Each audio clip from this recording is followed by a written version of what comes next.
د جرګې څخه د ښاغلي سیال او ښاغلي بلقیس ویستل سپکاوی نه و. دا چې ولې او څنګه په دې ویډیو کې وګورئ. په ټوله نړۍ کې معمول دا وي چې هره غونډه او ناسته خپله اجنډا لري او په هغې خبرې کیږي.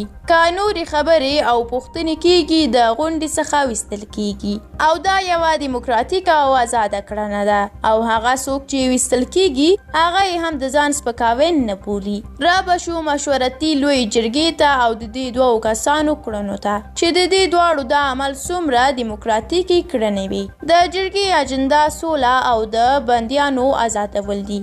که ښاغلي سیال د سولې په اړه طرحې وړاندې کړی وای او د سولې په پار یې نیوکې کړی وای نو اول یې زه طرفدار وم. خو که په ډیورنډ فرضي کرښې خبرې او پوښتنې راپورته کوي چې افغانانو ته د منلو نه دي نو دا ولې دا پوښتنې دلته مطرح کوي چې پښتونخوا زما د زه ولې جرګه پرې وکړم چې کله مې وار راغی او ورته پیاوړی شوم هیواد مې په ځان بسیا شو د پنجاب د ستوني راوباسم. له همدې ولسمشر څخه په کونړ پکتیا د شمشاد تلویزیون کې همدا پوښتنه شوې دي او هغه ورته په ځواب کې وویل چې محمود خان او اسفندیار ځان ته څه وایي. سوال کوونکي وویل افغان. ولسمشر وویل چې هغوی ځان ته افغانان وایي. زه ورته ویلی شم چې تاسې افغانان نه یاست. په پکتیا کې بیا ولسمشر وویل چې سیم خلک په چاقو هم غوڅولی شي. ولسمشر په کونړ کې د افغان سید جمال الدین په پوهنتون کې وویل چې د پوهنتون به د پښتونخوا د پښتنو لپاره وي. د ښاغلي سیال دغه پوښتنه خو هر وخت ځواب شوې ده. خو کاش چې ښاغلي سیال پوښتنه کړې وای.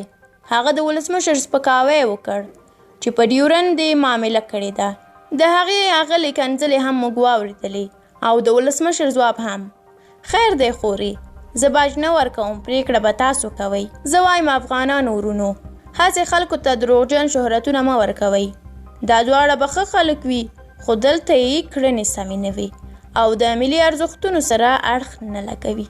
له تاسو ډېره مننه چې د ویډیو تر پایه ولیدله. دا لیکنه د ډاکټر لونګ یوسفزي وه. که په اړه کوم نظر لرئ زموږ سره په کومنټ کې شریک کړئ او که غواړئ همداسې نورې جالبې لیکنې واورئ نو زموږ یوټیوب چینل در سره سبسکرایب کړئ. تر بیا او بلې ویډیو الله مو مل شه.